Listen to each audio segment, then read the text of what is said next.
Are we ready to transition a little? Talk about the Viper years? Yeah, I think so, because that, if there was a heyday in my life, in my racing life, it was definitely that. Came off the back of '95, the third place at Le Mans with Dad and Andy Wallace, and my great buddy James Guess, who actually was like a manager for me, with childhood friends. He somehow got me into this Viper, and it got a test for me with the Eureka team, who was still very much involved in racing, and Chrysler Corporation were doing a global attack really on sports car racing, and the Viper was, this thunderous V10, everybody, obnoxious car, which really was a bit polarizing, but it was the perfect platform for them to turn into a full-blooded race car. Now, our car was nothing like the road car. I mean, it was super sophisticated and mind-blowingly fast. But it was definitely a great experience. We traveled the world. I mean, I got to tell Jeff,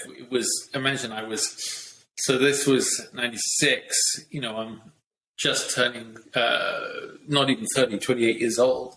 And you're suddenly racing in Japan and testing at Paul Ricard, Le Castellet in France, and being part of this American, as the Brit, token Brit, being part of this American effort. It was like landing on the beaches of Normandy. They came in hard. The Americans really wanted to make a presence felt against Porsche and everyone else. So it was just spectacular racing at Daytona and Sebring and Le Mans. And the first year, I actually won the championship in a rather bizarre way. And that was a full-blown FIA championship. But it was kind of a bizarre one, because my car was not supposed to win, really. I mean, it was not supposed not to win, but I was the second car. They had Olivier Beretta and Philippe Gasher in the first car, and I won't deny that they were probably quicker than me, but I kept on having different teammates as the Hugh de Schoenack, who ran the team, would sort of try and mitigate my run on the championship, I think, by changing my teammates, and I had some brilliant teammates. But of course, if they won, I finished second. If they broke down or crashed, which unfortunately happened to them through bad luck quite a bit, I'd win. So I got to the end of the year, getting to Laguna Seca in California, and I had to beat the Porsche to win the race, to win the championship. But it was not about the Drivers' Championship, it was about the World Championship.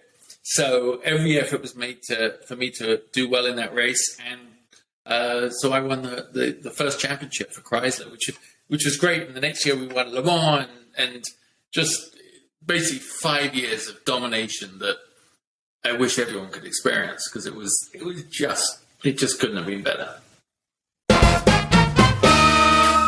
This has been Jeff Stearns, Connected Through Cars.